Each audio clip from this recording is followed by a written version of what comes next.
Thank you so much, Mr. Good, and thank you for letting us have this time together. Chairman Perry, Mr. Cawthorn, Mr. Good, Mr. Norman, I'm honored to stand here with you all to stand in defense of our Second Amendment rights. And I say this not only as a member of Congress, but I say this as a woman, and I say this as a mother, and I say this also as an adult that knows what it's like when my school was held hostage by another student with a gun, a very upset student. It's not the guns that are the issue. It's the severe mental illness and the breakdown in America with our morals and our values and this severe divide among all of us as Americans.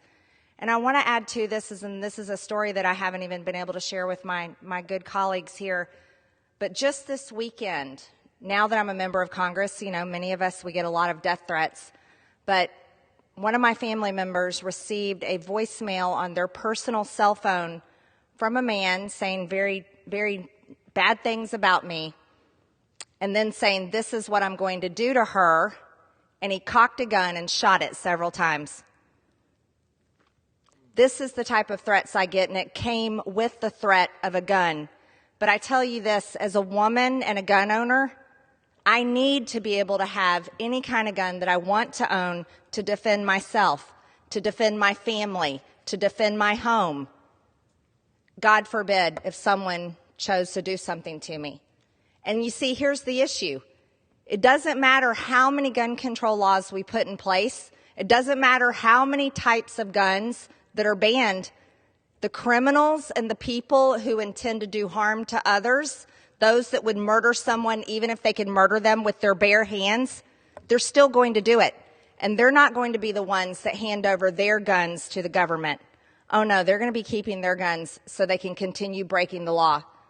We have guns coming across our border every single day illegally. We have terrorists that have been caught at our border.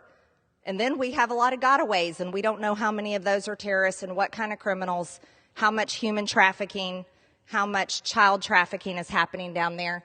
Crime is up in every single city and county and small town across America. Americans need their guns. And there should not be a ban on assault weapons because it's not about the gun or the weapon. It's about what is inside someone's human heart.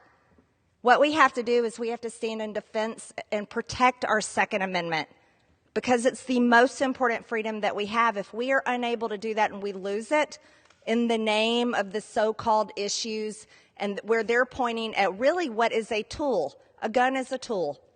The gun doesn't get up and kill people on its own. It's the people that do it.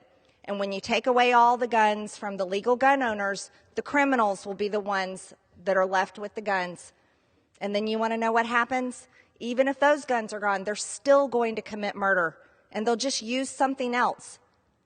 It's about elections. That's why they're trying to ban assault weapons, because inflation is out of control, crime is out of control, gas prices are difficult to afford. Now our president is moving us on into some sort of clean energy that just will fail America even more. This isn't what we need to do, and I'm so happy that there are people here that want to stand in defense of people's gun rights. And I yield back to Chairman Perry.